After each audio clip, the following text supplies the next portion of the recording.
Bien, pues vamos a ver el orden dentro de la Iglesia, según lo que comparte aquí el apóstol Pablo a los Corintios. En 1 Corintios, capítulo 14, versículos del 26 al 40. Escribe Pablo: Ahora bien, mis hermanos, hagamos un resumen. Cuando se reúnan, uno de ustedes cantará, otro enseñará, otro contará alguna revelación especial que Dios le haya dado, otro hablará en lenguas y otro interpretará lo que se dice. Pero cada cosa que se haga debe fortalecer a cada uno de ustedes. No más de 2 o 3 deberían hablar en lenguas. Deben hablar uno a la vez y que alguien interprete lo que ellos digan. Pero si no hay nadie presente que pueda interpretar, ellos deberán guardar silencio en la reunión de la iglesia y hablar en lenguas a Dios en forma privada. Que 2 o 3 personas profeticen y que los demás evalúen lo que se dice.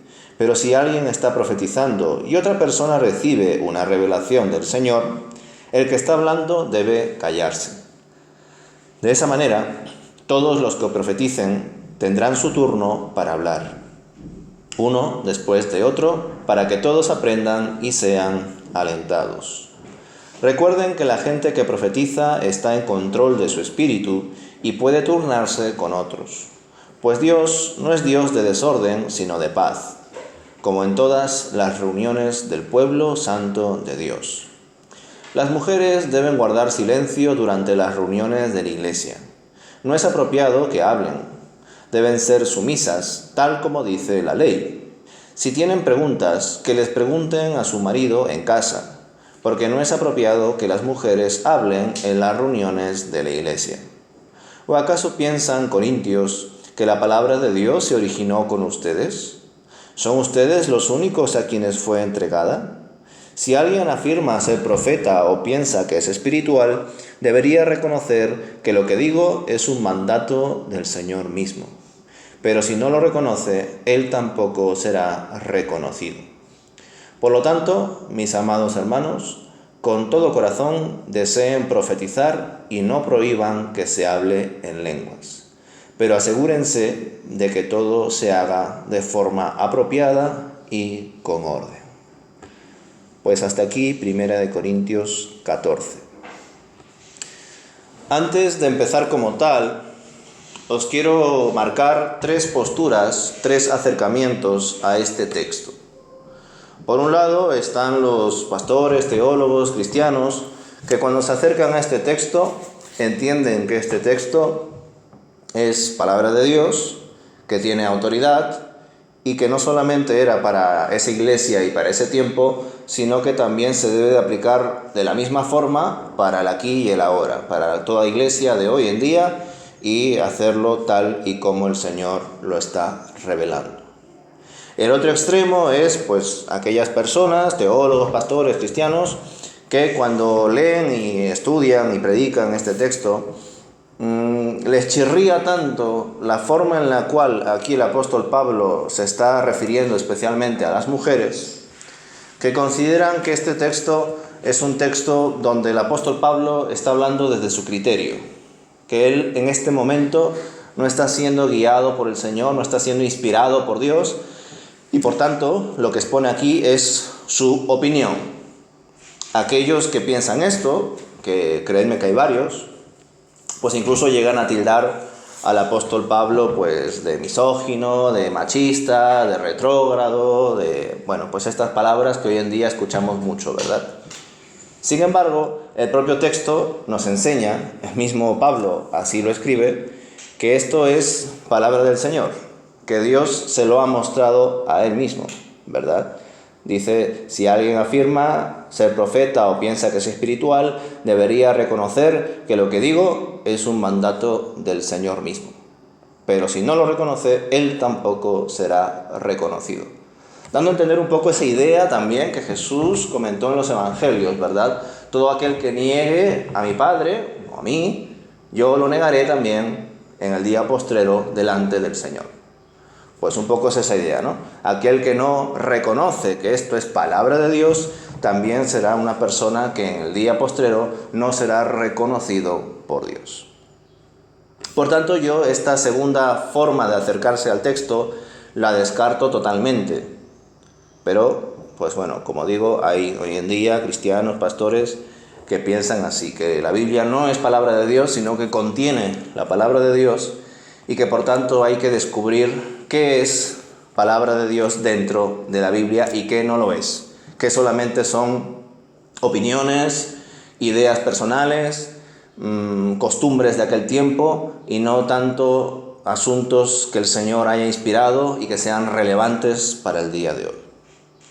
El tercer acercamiento, con el cual yo me siento un poco más cerca, es el acercamiento en el cual evidentemente entiende que este texto es palabra de Dios, pero que es una palabra enfocada a un tiempo concreto, a una cultura concreta, a una iglesia concreta y además a situaciones concretas de la iglesia. Y ahora iremos con ello, ¿de acuerdo? Y por tanto, a la hora de aplicarlo al día de hoy, personalmente pienso que no podría enseñar, desde mi interpretación, que las mujeres no pueden hablar en la iglesia. De hecho, si yo llegase a pensar eso, pues imaginaos, ¿verdad? Es que hoy en día, a nivel demográfico, estadístico, pues las iglesias están más, ¿verdad?, visitadas, son más llenas, forman parte más de mujeres que de hombres. Si ninguna mujer pudiese participar, hablar, servir, pues las iglesias serían un caos, ¿verdad? Pero bueno, vamos ya a empezar como tal. Ya os he planteado esos tres acercamientos. Hay uno que lo descarto totalmente, pero hay personas que lo aceptan y así lo enseñan. El primero también lo descarto, pero es el que tiene también bastante auge, sobre todo en países latinoamericanos, con grandes predicadores muy famosos que consideran que este texto se debe de aplicar al aquí y el ahora prácticamente tal y como está. Pues bien, ya entramos como tal aquí en 1 Corintios, capítulo 14, los versículos del 26 al 40. En estos versículos, como el apóstol Pablo aquí escribe, ¿verdad?, pues está mostrando un resumen de todo lo que ha expuesto anteriormente acerca de los dones espirituales y su correcta administración. El punto clave de todos estos versículos es, y la idea con la cual nos debemos de quedar, es que Dios es un Dios de orden y que los cultos, las actividades que se realizan en adoración al Señor dentro de la iglesia se deben de realizar en su nombre y para su gloria, y por supuesto, como Dios es un Dios de orden, ese culto se debe de expresar para la gloria de Dios ordenadamente, no desordenadamente, no sin ningún criterio, porque aún en medio de estos dones espirituales se entiende que es el Espíritu quien los concede y quien también nos dirige a la hora de administrarlos, aunque también, ¿verdad?, como hemos leído ya en varias ocasiones, nos da la oportunidad de nosotros mismos poder administrar de algún modo estos dones, pero en verdad son de Dios, por eso es que lo llamamos como dones espirituales. El autor comenta que cuando los corintios se congreguen, deben adorar y servir con criterio, que unos canten, que otros enseñen, que otros profeticen, que otros hablen en lenguas, que otros interpreten, en definitiva, que todos sirvan en la iglesia según los dones que Dios les ha dado a cada uno de ellos para que lo hagan, que entre todos se organicen, que entre todos se escuchen mutuamente y se valoren para que todos sean bendecidos como una comunidad de creyentes en Cristo Jesús. Y retomando de nuevo, porque ya hemos visto bastante en este capítulo 14 y anteriormente también el asunto de hablar en lenguas, Pablo menciona que si no hay un intérprete en la comunidad, no solamente una persona que habla en lenguas, sino también un intérprete de esa lengua, es mejor que la persona que tiene el don de hablar en lenguas lo emplee de forma privada, para no generar confusión en la iglesia, para no generar murmuración dentro de la iglesia, porque además eso no está conectado, vinculado con el carácter de Dios. Un carácter que, como hemos dicho, es la idea principal de este texto, un carácter ordenado. Dios es un Dios de orden.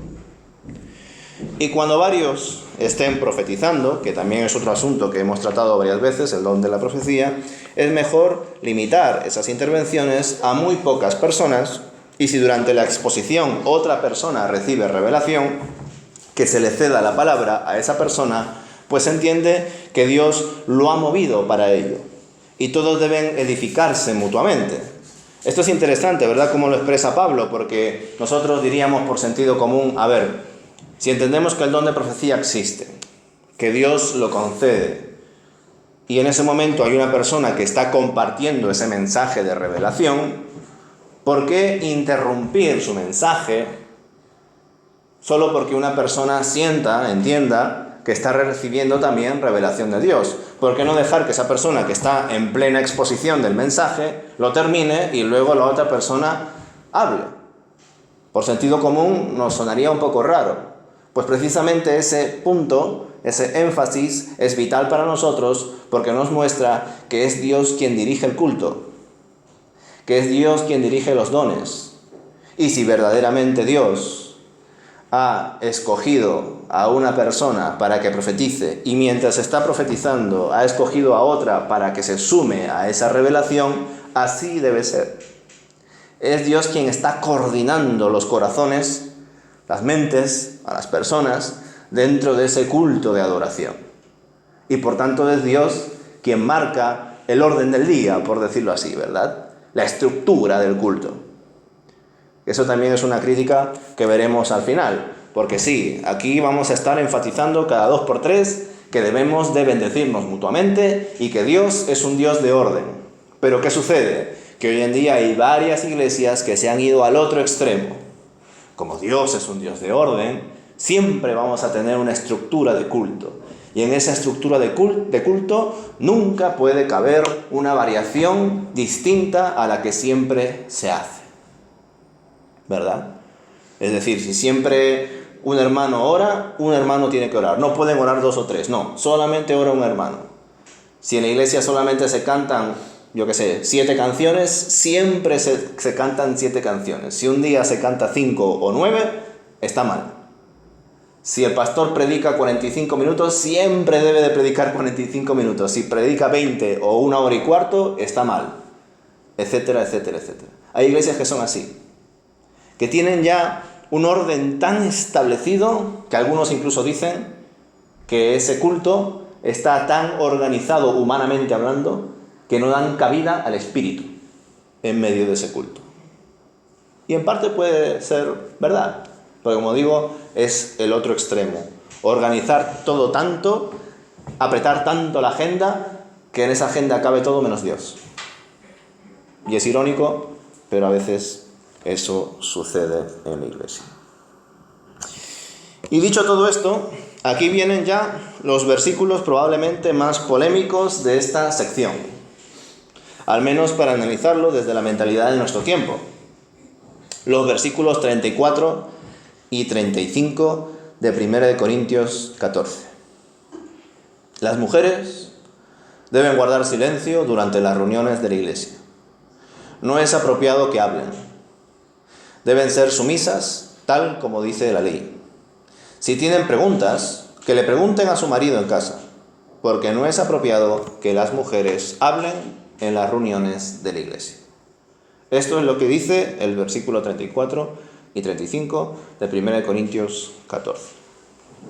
Y nos enseña que las mujeres creyentes de Corinto debían mantenerse calladas y sumisas en la congregación, sujetas a sus maridos, preguntándoles sus inquietudes, sus dudas, a sus parejas solamente, a nadie más, según lo que está enseñando el texto. Entonces, me pregunto, ¿esto se aplica para todas las mujeres? Ya no estoy yendo rápidamente a la aplicación para el aquí y el ahora, no. Me estoy preguntando, ¿esto que está diciendo Pablo, de que las mujeres deben guardar silencio durante las reuniones de la iglesia, en ese tiempo se aplicaba para todas las mujeres? ¿O solamente para las casadas? Porque es cierto que el apóstol Pablo aquí está diciendo, y aquellas pues que tengan preguntas, que le pregunten a su marido. ¿Y qué pasa con las que no están casadas? ¿Qué pasa con las viudas? ¿A quién le preguntan? ¿Cómo aprenden esas mujeres? Si no pueden preguntar, si no pueden participar, ¿verdad? Ojo, todavía me estoy centrando en el contexto de Iglesia de Corinto, los tiempos de Pablo. Todavía no me estoy apresurando así este texto se aplica al día de hoy. Desde luego, como he dicho al principio, existen iglesias que interpretan de forma literal este texto y que lo aplican hoy en día. Y también hay iglesias que consideran que este texto no es palabra de Dios, que esto eran ideas misóginas, machistas de Pablo. Y hay otros, como yo, que entienden que estas palabras eran, por supuesto, son palabra de Dios, pero deben de interpretarse adecuadamente, al menos a la hora de realizar el reto de aplicarlo a nuestro día. ¿Puede interrumpir? Sí. Sí, por supuesto. Si en aquella época, que no lo sé, te pregunto, como ahora, las mujeres estaban en un lado y los hombres a otro, no era una pregunta, era un grito. ¿Qué has dicho? Que no lo entiendo. Digo yo, que sería así, y era un guirigay. O sea, que encuentro muy normal que dijeran, pues por favor aquí no, háganlo luego. Porque siguen orando separadas, ¿no? Es una forma, por supuesto, Anita, de acercarnos al texto, el entender cómo eran las costumbres, la cultura en aquel tiempo, y que, por supuesto, algunas iglesias hoy todavía mantienen. Hay algunas iglesias donde los hombres se sientan a un lado y las mujeres se sientan a otro. No se sientan juntos y no hablan entre ellos. Pues bien, como digo, hoy en día hay personas que entienden de forma literal este texto, enseñando que las mujeres no pueden participar activamente en los cultos y eventos de la iglesia, y que solo pueden permanecer pasivas y sumisas a sus maridos. Ahora bien, ¿pensáis vosotros que esto es así? ¿Qué pasa con las mujeres que no se han casado? ¿O con las mujeres que son viudas? ¿Cómo pueden ellas aprender si no participan en el culto, si no preguntan? Y además se les tiene prohibido hablar con otro hombre que no sea su marido, porque estaba mal visto en aquel tiempo. Y hoy en día en algunas culturas, en algunas iglesias también. ¿A qué hombres se someten las mujeres jóvenes que no se han casado o las viudas? A su padre. Y si no lo tienen, a su hermano. Y si no lo tienen, ¿cómo podrían aprender, crecer espiritualmente? Que anda, que no es uno de los asuntos que más enfatiza el apóstol Pablo, la importancia de la madurez espiritual, que hombres y mujeres crezcan siendo semejantes a Cristo Jesús. Una y otra vez lo reitera Pablo. ¿Cómo podríamos casar esas exhortaciones, esas enseñanzas, con la supuesta idea de que las mujeres no pueden hablar en la congregación? Pues sería difícil, ¿verdad? Varios podrían decir que en los tiempos de Pablo lo normal era estar casado y con hijos y no les falta razón. Era lo común antiguamente. Pero justamente es el apóstol Pablo quien recomienda tanto a los solteros como a los viudos, solteras, viudas también, que no se vuelvan a casar si no es absolutamente necesario. Por tanto, esto también es muy interesante, porque contrasta con las costumbres y con la cultura de aquel tiempo. Como digo, en ese tiempo era muy común que toda persona se case. No estar casado estaba muy mal visto. Y de hecho hoy en día en algunos pueblos y en algunas iglesias también, desgraciadamente, se ve mal, entre comillas, que una persona no esté casado. Y qué pena, porque no debería de ser así. Y también se ve mal cuando una persona no tiene hijos. Y si solamente tiene uno, se ve mal. Tiene que tener 3, 4 o 5. Esto ya lo he mencionado otras veces. Antiguamente también era así. Si tú querías cumplir con los parámetros de la sociedad de aquel tiempo, debías de casarte y tener un montón de hijos. Y cuanto más hijos tenías era mejor, porque era un símbolo de que Dios te había bendecido. Y sin embargo, el apóstol Pablo, en otros textos, nos enseña, inspirado por Dios, así yo lo afirmo, yo lo entiendo, que es mejor estar soltero que casado. Y si en algún momento has perdido a tu pareja y te has quedado viudo o viuda, es mejor quedarte soltero que casarte. Que en situaciones extremas donde no puedas soportar más esa tentación, evidentemente estamos hablando de una tentación sexual, o también el miedo a quedarte solo y todos estos sentimientos, ¿verdad? Pues en esas situaciones, si es muy pero que muy obligatorio y no puedes soportar esas pruebas, esos sentimientos, bueno, pues cásate. Pero haz todo lo posible por no casarte. porque al no casarte podrás servir más al Señor. Y ese es el propósito de todo individuo que pisa esta tierra. Creer en Dios como su Señor y Salvador y servirle plenamente. Aquellos que se casen tendrán que hacerlo también, pero debido a que están casados, deben de ocupar su tiempo en estar con sus parejas, conocerlas, pues amarlas, etc. Y si además tienen un hijo, más tiempo todavía para dedicárselo a su pareja y a su hijo. Y si tiene 2, más tiempo todavía. Y si tiene 3, más tiempo todavía. Y si tiene 4, más tiempo todavía. Pero todo ello sin dejar que Dios pierda su primer puesto en nuestro corazón. Dios debe de ser primero en nuestra vida, luego nuestra familia. Como diría Jesús, aquel que no es capaz de aborrecer a su padre y a su madre, en definitiva a su familia, a causa de mí, no es digno de mí. Evidentemente Jesús no estaba en contra de la familia, simplemente estaba enseñando que hay personas que tienen idealizada la familia, que tienen idealizada la idea de casarme. Qué bonito es casarme, las flores, la familia junta, las fotos, el vestido. Hay gente que tiene idealizada la idea de tener hijos. Qué bonito es tener muchos hijos, sentarnos todos juntos a la mesa, que cuando hagamos las fotos de Navidad quede todo así tan familiar, tan hogareño. Todo eso está bien, casarse está bien, tener hijos está bien, pero nunca puede ser eso un ídolo. Nunca puede estar eso por encima de Dios. Así que, pues aquellos que piensan, bueno, es que en aquellos tiempos todas las mujeres estaban casadas y es por eso que cuando Pablo decía que las mujeres deben guardar silencio y que si tenían alguna duda que se las pregunten a sus maridos en sus casas, pues verdaderamente Pablo estaba diciendo este versículo para todas las mujeres. Pero ya os digo yo que eso no es así, porque el propio Pablo era el que enfatizaba: haz todo lo posible por no casarte, porque si no te casas podrás servir más al Señor. En cambio el casado también debe de servir al Señor, pero tiene menos tiempo.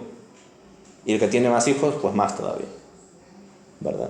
Así que esa contrapropuesta no es válida, mucho menos con el apóstol Pablo, el cual no solamente enseñaba eso, sino que además lo practicaba en sus propias carnes, porque entendemos que el apóstol Pablo fue una persona que vivió soltera toda su vida. Hay algunos que de algún modo especulan que quizás se quedó viudo, pero personalmente yo pienso que él fue soltero siempre, ¿verdad? Entonces, claro, si asumimos esta realidad, que en las iglesias también había mujeres que no estaban casadas o que eran viudas, ¿qué pasaría con ellas? ¿Cómo podrían aprender y crecer? ¿Cómo podrían resolver sus inquietudes si viven solas y encima no pueden participar en la congregación? ¿Es solamente para ellas la solución casarse? Es un sinsentido, ¿verdad?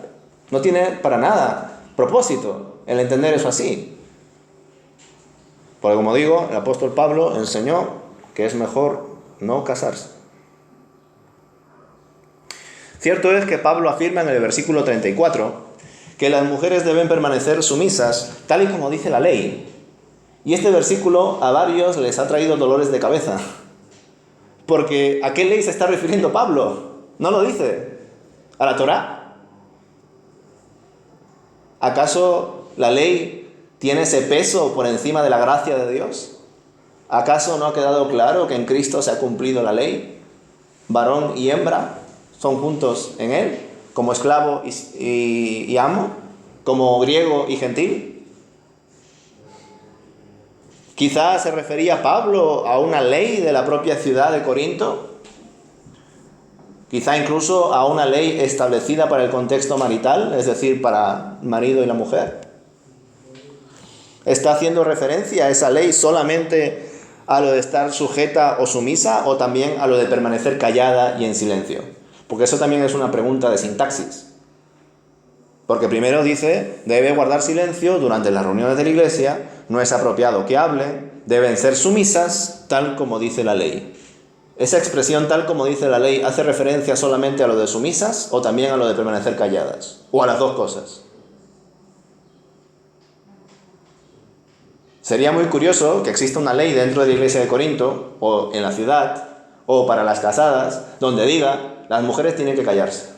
Es decir, tú te casas y ya haces voto de silencio, no vuelves a hablar nunca más. Sería muy interesante que exista una ley así, ¿no? No me sorprendería demasiado. Pero, como digo, a varias personas les da dolor de cabeza descubrir a qué ley se estaba refiriendo. La Torá, de la ciudad de Corinto, había una ley dentro de la iglesia. ¿Eso tiene coherencia con la gracia de Dios? Pues son preguntas que varios se formulan a la hora de leer esa parte de ese versículo. Ya en 1 Corintios, capítulo 11, recordad que ahora estamos en capítulo 14, en 1 Corintios 11, versículo 5, vemos cómo Pablo comparte que toda mujer que ora o profetiza lo debe hacer con la cabeza cubierta. ¿Recordáis el tema del asunto del velo, no? Pues con la cabeza descubierta sería una deshonra, ya que parecerían, en su día lo vimos, a las mujeres prostitutas que servían en cultos, en templos paganos. Se entiende que las mujeres que servían en esos cultos en Corinto se rapaban la cabeza. Y es por eso que algunos entienden que el apóstol Pablo les enseñó a los corintios que las mujeres deben de cubrirse la cabeza. Y que el velo no necesariamente está haciendo referencia a lo que nosotros entendemos como un velo, ¿verdad? Sino al pelo de la mujer. Que para la mujer le es honroso tener el pelo largo y para el hombre le es honroso tener el pelo corto. Y no cubrirse la cabeza. Algo que también en su día, cuando vimos 1 Corintios 11, os dije que hacía mucho contraste con el pensamiento de aquel día, de aquel tiempo. ¿Por qué? Porque si recordáis, ¿cómo iban los mayores líderes religiosos de Judea? Cubiertos. ¿Cómo iban los escribas, los fariseos y los saduceos? Con velo, por decirlo de alguna forma. Y sin embargo, el apóstol Pablo, en 1 Corintios 11, enseña algo que sería justamente lo opuesto. Que un hombre se cubra la cabeza para adorar a Dios es una deshonra.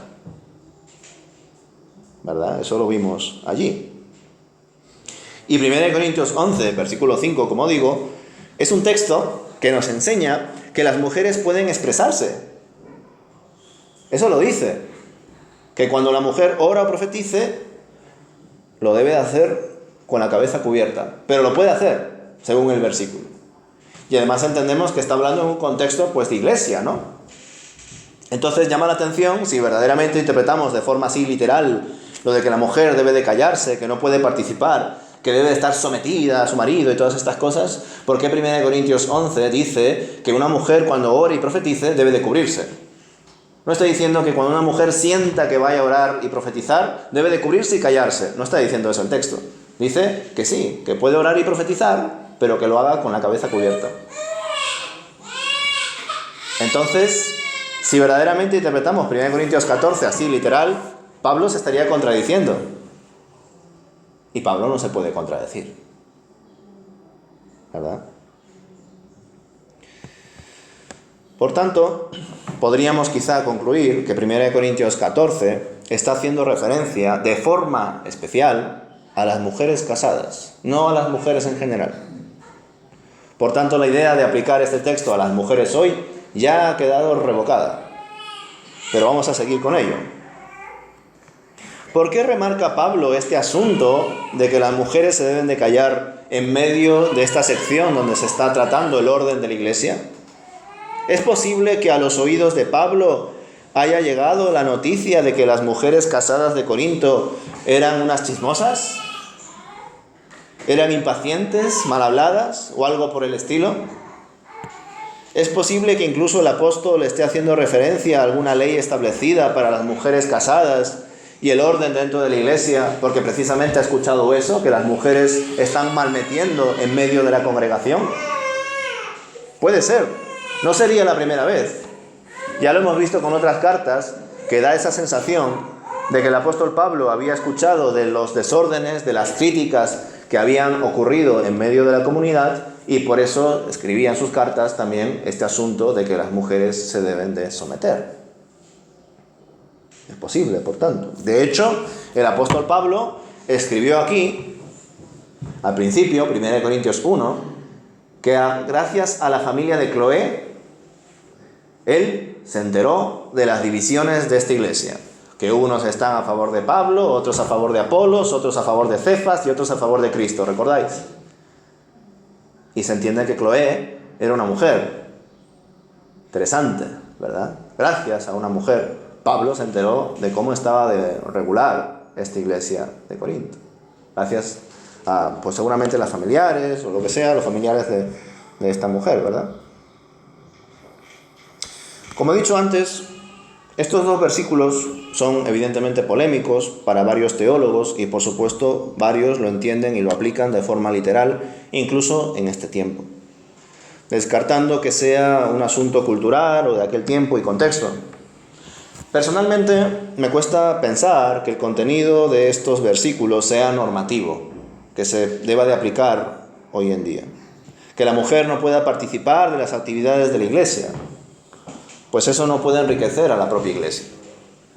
En medio de la presidencia, de la alabanza, de la enseñanza, en medio de las misiones, estadísticamente las mujeres sirven muchísimo hoy en día.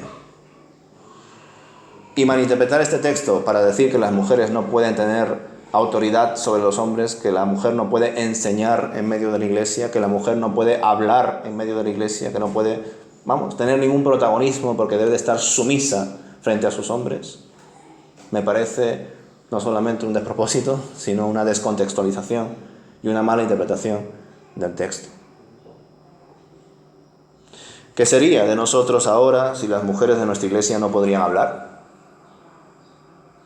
¿No da acaso el Señor su espíritu a todo hombre y toda mujer que cree y se arrepiente?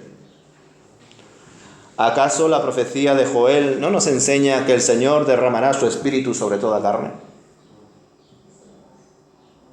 ¿Acaso no está establecido que el cumplimiento de esa profecía comenzó en Pentecostés?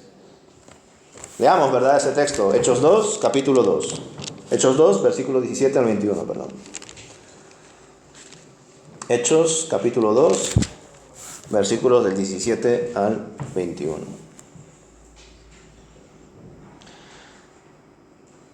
En los últimos días, dice Dios, derramaré mi espíritu sobre toda la gente. Sus hijos e hijas profetizarán. Sus jóvenes tendrán visiones y sus ancianos tendrán sueños. En esos días derramaré mi espíritu aún sobre mis siervos, hombres y mujeres por igual, y profetizarán. Y haré maravillas arriba en los cielos y señales abajo en la tierra, sangre, fuego y nubes de humo. El sol se oscurecerá y la luna se pondrá roja como la sangre, antes de que llegue el grande y glorioso día del Señor. Pero todo el que invoque el nombre del Señor será salvo. Aquí, Hechos 2 está haciendo referencia a la profecía de Joel capítulo 2. Y además, no solamente la está compartiendo, sino que está mostrando que ese tiempo se inauguró en Pentecostés. Y como se está haciendo referencia a que en los últimos días estas cosas pasarán, podemos decir, hermanos, que aunque ha pasado 2000 años ya de esto, todavía estamos en medio de esos últimos días. Bueno, la palabra también nos lo enseña, ¿verdad? Para el Señor un día es como 1000 años. El Señor tiene una percepción del tiempo muy diferente a la nuestra, por cuanto Él es eterno y nosotros somos finitos. Por tanto, nosotros entendemos, aunque hay otras personas que le dan otra forma de verlo, ¿verdad?, que estamos en los últimos días y que en esos últimos días, hasta que venga el Señor, pues el Señor con su espíritu dará dones a muchas personas, hombres y mujeres por igual. Y además es muy interesante cómo lo hace, porque la Biblia a menudo, aquí voy a entrar un poco en el lenguaje, a menudo la Biblia se expresa, pues como hasta ahora, bueno, ya no tanto, la RAE está cambiando, ¿verdad?, debido a la presión ideológica. Pero la Biblia, evidentemente, debido a su trasfondo, debido a su antigüedad, se expresa generalmente para hacer referencia a hombres y mujeres en masculino plural. Ellos, hermanos, etc. Y cuando dice ellos, hermanos, siervos, está haciendo referencia a hermanos y hermanas, ellos y ellas, siervos y siervas. Porque hasta ahora se entiende así, aunque algunas personas ya no, que cuando se habla en masculino plural se está haciendo referencia tanto a hombres como a mujeres. Pero debido a diferentes ideologías y situaciones, pues cada vez se intenta remarcar más que no, hay que decir siempre hermanos y hermanas, ellos y ellas, siervos y siervas. Y algunos incluso meten otro término, ¿no? Más inclusivo. Porque no podemos decir, no podemos llegar a pensar que solamente hay dos géneros, no, hay diferentes formas de expresar los géneros y demás, y por tanto hay que usar otra palabra, ¿no? Ya algunos sabréis más, otros menos, conforme veáis más o menos las noticias y leáis artículos y demás.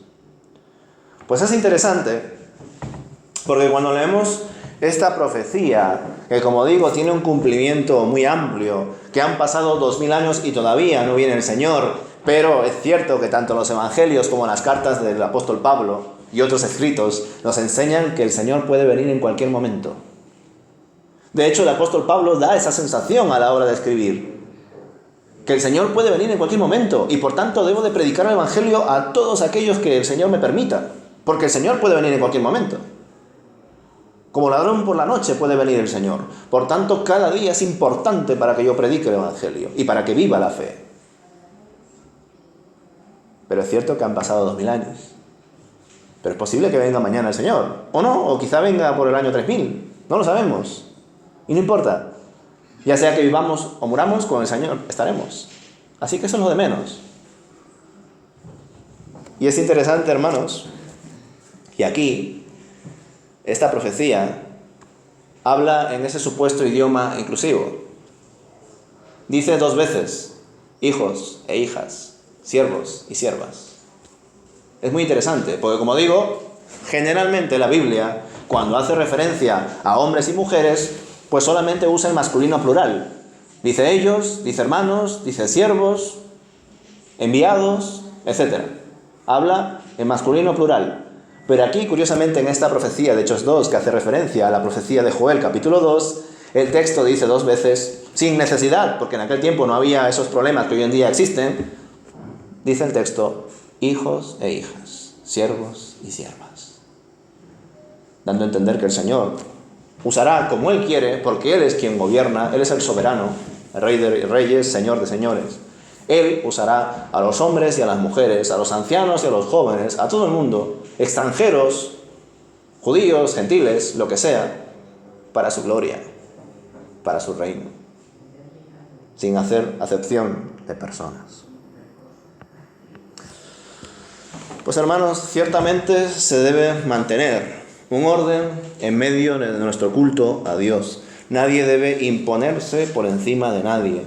Todos nos debemos escuchar con respeto a todos y debemos esforzarnos por tener más sabiduría y discernimiento entre nosotros, para que nadie nos engañe.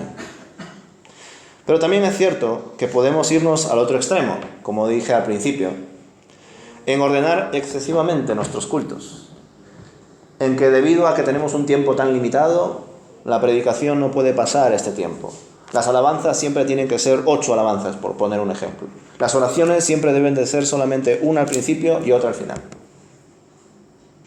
Y como digo, es bueno mantener un orden en medio del culto, porque Dios es un Dios de orden. Ese es el principio clave de este texto de hoy.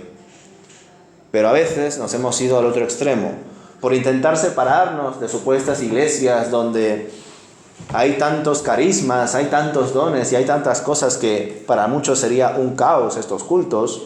Nosotros nos hemos expresado de formas a veces muy organizadas, sobreorganizadas. Siempre tiene que acabar el culto a esta hora.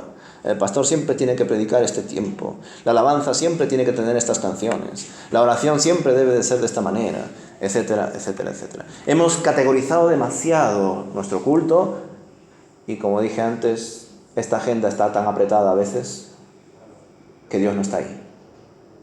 Y eso también es un problema. Ni desorden, ni un orden excesivo. Vivamos ordenadamente, adoremos a Dios ordenadamente,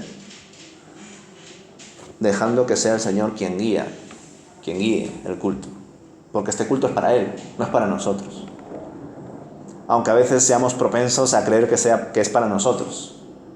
la alabanza de este domingo no me ha gustado mucho. O la alabanza de este domingo me ha encantado, me ha llegado. El culto de este domingo, la predicación ha sido muy inspiradora. O el culto de este domingo, la predicación ha sido muy aburrida. Hermanos, la alabanza, la predicación, las oraciones, todo lo que se hace aquí no es para nosotros, es para Dios. Que nosotros elevemos juicios ante la alabanza, ante la predicación, ante cómo ha orado la hermana o qué sé yo, no es algo que sea propio de una iglesia sana. Porque se supone que estamos aquí todos juntos para adorar a Dios. Y pues esa es mi conclusión, hermanos. Entiendo que este texto de 1 Corintios 14 es importante, porque toda escritura es inspirada por Dios y es útil para enseñarnos lo que es verdad y para hacernos ver que lo que está mal en nuestra vida, nos corrige cuando estamos equivocados y nos enseña a hacer lo correcto. Dios la usa para preparar y capacitar a su pueblo para que haga toda buena obra. Dice 2 de Timoteo, capítulo 3, versículos de 16 al 17, en la versión que suelo usar de la Nueva Traducción Viviente. Por tanto, no podemos hacer como algunas personas que prácticamente arrancan esta hoja porque no les gusta, diciendo, esto no es palabra de Dios. Y no hacen el esfuerzo de entenderla, de investigar, de cotejar. Tampoco, pienso yo, podemos usar este texto para aplicar nuestras ideologías y decir las mujeres que no hablen aquí, solo los hombres. Creo que el esfuerzo que debemos hacer es que sea el Espíritu de Dios quien nos guíe a través de su palabra, por cuanto Él no solamente la ha inspirado, sino que también la ha preservado hasta el día de hoy. Y lo más importante, nos ilumina a la hora de entenderla hoy y hasta el día que el Señor vuelva. Amén.